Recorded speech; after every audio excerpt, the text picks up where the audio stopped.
Indore district registrar महोदय doctor ओम कुमार जी के पास में, और इनके द्वारा एक पुस्तक लिखी गई है जो मध्य प्रदेश शासन ने बहुत ही सराहना की है।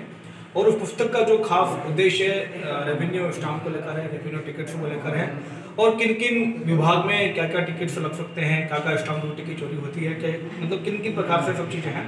और बहुत ही सराहनीय पुस्तक लिखी गई है, और बहुत ही इतनी उन पुस्तक के सारे विभाग में उसकी आवश्यकता आएगी।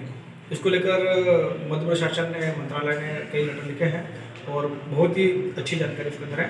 और हम डॉक्टर पवन कुमार शर्मा जी से आपकी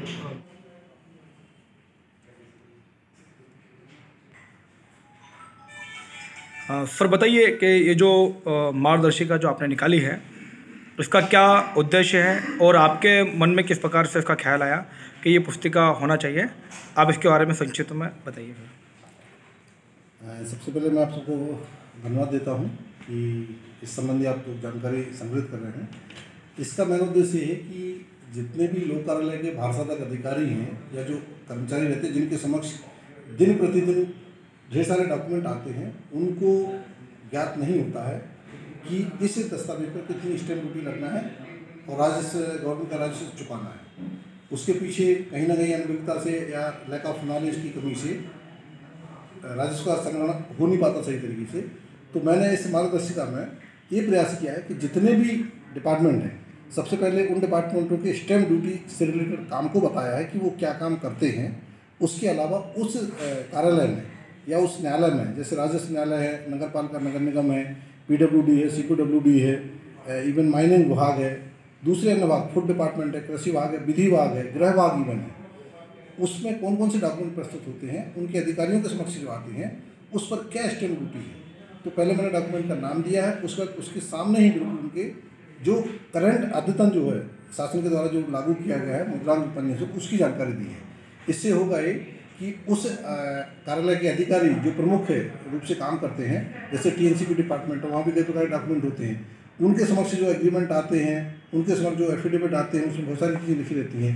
तो केवल उस पर टाइटल लिख देने से वो डॉक्यूमेंट नहीं बनता है, उसमें जो कंटेंट रहते हैं उसके आधार पर डॉक्यूमेंट का नेचर डिसाइड होकर स्टैम्प ड्यूटी चार्जेबल रहती है। तो मैंने हर डिपार्टमेंट वाइज ऐसे डॉक्यूमेंटों का वर्णन किया है, जिससे कि वहाँ के अधिकारी या कर्मचारी जो उनको नॉलेज प्राप्त है और वो अगले वाले को भी बताएं। अभी रिसेंट में क्या हुआ, शासन ने 4-5 साल में स्टैम्प ड्यूटी के स्लैब में बहुत सारा परिवर्तन किया हुआ है। तो ये परिवर्तन नोटिफिकेशन के जरिए शासन को अधिकार से शासन ने किया है, लेकिन इसकी जानकारी कहीं भी संकलित नहीं है, जिससे कि कोई भी विद्वान अधिवक्ता, विद्वान पत्रकार जो भी सक्रिय रहते हैं शासन के रेवेन्यू कलेक्शन में, वो जानकारी प्राप्त कर सकें कि इस पर इतनी ड्यूटी लगती है। क्योंकि नोटिफिकेशन होता है, वो नोटिफिकेशन अपनी फाइल में चला जाता है। इसी प्रकार से हमने इन सब नोटिफिकेशन को संग्रह इस बुक में किया है और डिपार्टमेंट वाइज किया है। मतलब एक आईना की तरह है कि वो देखे उस डिपार्टमेंट का अधिकारी कर्मचारी और उस पर ड्यूटी संबंधितों से वसूल करवाए। और इन सब प्रकरणों में जहाँ पर कोई ऐसे इशू आते हैं, ये विधिक प्रावधान है इंडियन स्टैम्प एक्ट में कि कोई भी उनके समक्ष कोई भी दस्तावेज आता है तो वह उसको जब्त करके या मतलब उसको इम्पाउंड करके जिला स्टैम्प कलेक्टर या डिस्ट्रिक्ट स्टैम्प पर भेजेगा और वह संबंधित धारा में दर्ज करके संबंधित को नोटिस देकर वसूली करेगा, जिससे कि गवर्नमेंट का राजस्व संग्रह बढ़े। हमारा सिर्फ एक ही उद्देश्य है इस बुक को निकालने का कि जितने भी जो भी कलेक्शन नहीं होता गवर्नमेंट का, वो कलेक्शन गवर्नमेंट का हो और गवर्नमेंट का राजस्व बढ़े। धन्यवाद। सर आपके दिमाग में ऐसा ख्याल क्या है कि ये बुक निकालना चाहिए, इसका उद्देश्य क्या है? जैसे कि हम लोग की जो रिस्पॉन्सिबिलिटी है, डिफरेंट डिपार्टमेंट के जो दस्तावेज रहते हैं वहाँ जाकर निरीक्षण करते हैं समय समय पर। तो हमने देखा कि बहुत सारे जो कार्यालय हैं वहाँ पर जो दस्तावेज प्रस्तुत होते थे, जो नियम अनुसार विधि अनुसार स्टैम्प ड्यूटी नहीं लगना चाहिए थी, वो नहीं लगी। तो वो हम लोग ने इम्पाउंड किए। फिर अधिकारी से संपर्क होता है उनसे, तो उनका कहना रहता है कि अधिकतर हमको पूर्णतः नॉलेज नहीं है कि इस पर कितना स्टैम्प ड्यूटी लगना है। तो यही मेन कारण हमारा रहा कि सबसे पहले तो इनको नॉलेज दिया जाए सही, प्रॉपर और वास्तविक और अद्यतन लेटेस्ट, कि उनको नॉलेज हो सके, जिससे कि वो उसी स्तर पे उसको कंप्लीट गवर्नमेंट का रेवेन्यू चुका करके आगे कार्रवाई करेंगे। तो यही टर्निंग पॉइंट था कि हमको ये मोटिवेट हुए हम, और वहाँ से प्रेरणा मिली कि इनको सबको नॉलेज देना बहुत ज़रूरी है। इसके लिए हम कलेक्टर साहब के माध्यम से कभी होगा तो जब वो अनुमति देंगे कलेक्टर साहब, हम एक पावर पॉइंट प्रेजेंटेशन हमने बना के रखा है, तो वो भी हम सबके जो अधिकारी हैं ना उनके समक्ष करना चाहते हैं, जिससे कि और उनको प्रैक्टिकली रूप से बता सकें कि किस डॉक्यूमेंट पर कितनी स्टैम्प ड्यूटी चार्जेबल है। अच्छा, फिर एक सवाल और कि इस पुस्तक को बनाने में कितना समय आपको लगा होगा और क्या क्या समस्याएं, क्या क्या तकलीफ आपको आई? क्योंकि जिस प्रकार से पुस्तक को हमने देखा है तो उसमें कई कार्यालय ऐसे हैं जहाँ पे जिनकी जानकारी नहीं है रेवेन्यू के हिसाब से, तो वहाँ पर किस प्रकार से आपने इसको ऑब्जर्व करा होगा या किस प्रकार से आपने उसको चेक करा होगा? तो क्या वहाँ पे कार्यालय में गए या क्या क्या समस्या आपके जीवन में, बताइए फिर। हम लोग अधिक कार्यालयों में सामूहिक रूप से व्यक्तिगत तौर से जाते रहते हैं।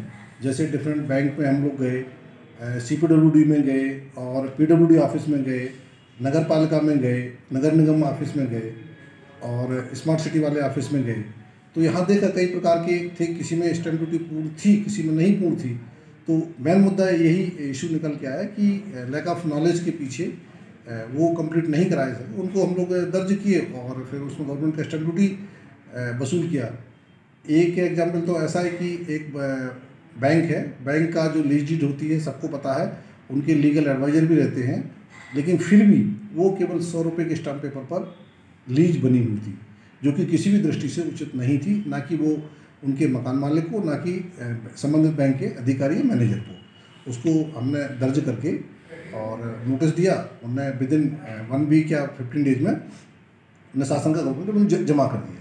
उन्होंने प्रॉमिस भी किया कि भविष्य में हम ऐसा, अब हमारे इससे नहीं होगा। और जितने भी ब्रांच हैं उन्होंने भी उनको ब्रांचों को बताया कि भाई अपन को गवर्नमेंट का पूरी ड्यूटी चुकाना है, जिससे कि गवर्नमेंट का राजस्व बढ़ सके। इस पुस्तक को लिखने से कितना टाइम लगा आपको? टाइम तो ऐसा अपन शब्दों में व्यक्त नहीं कर सकते, लेकिन दिन का जो समय था या छुट्टी का कभी दिन थे तो उसमें डेली घर पर काम करते थे। और लॉकडाउन के समय जब कोविड में ड्यूटी कर रहा था तो उस समय मैंने इसको ज़्यादा प्रयास किया लिखने का। तो उस समय जैसे मेरी राधा स्वामी सत्संग में जो कोविड केयर सेंटर था, वहाँ मैं नोडल ऑफिसर था एडमिनिस्ट्रेटिव। तो वहाँ पर भी मैंने काफ़ी विचार और लिखते रहते थे जब भी बैठा रहता था। और लॉकडाउन के समय मैंने इसको, जो भी छुट्टी के दिन है, मैं इसको घर में रखे और जैसे ऑफिस में कभी समय मिलता है तो उसको भी मैंने कंप्लीट किया हुआ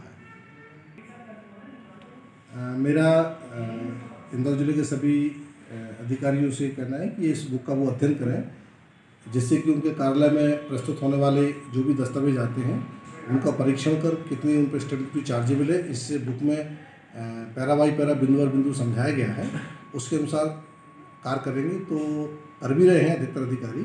तो गवर्नमेंट का राजस्व संग्रहण बढ़ेगा, जो कि एक अभी नितांत आवश्यकता है। तो मैं, जैसे मैंने वो बुक निकाला, सभी अधिकारियों के लिए सभी कार्यालयों में फ्री ऑफ कास्ट कलेक्टर साहब की ओर से और मैं अपनी ओर से भेज रहा हूँ और सभी मेरे से प्राप्त कर सकते हैं। इसे बुक्स के अंत में मेरा कॉन्टैक्ट नंबर, जो कि व्हाट्सएप नंबर भी है, और मेरा मेल ID और मेरे कार्यालय का पता दिया हुआ है। कोई व्यक्ति ताकि भी आप किसी अपने सबऑर्डिनेट या उनको सहायक को भेजकर भी प्राप्त कर सकता है।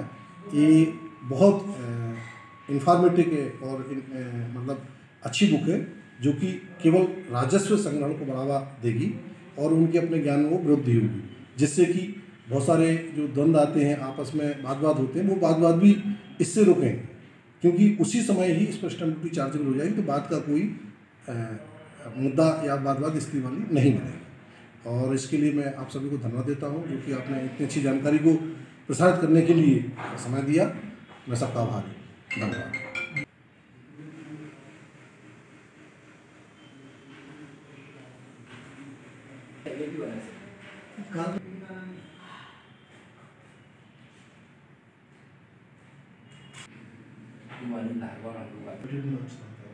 बता दूँ, जो पंजीयन जो भी आया है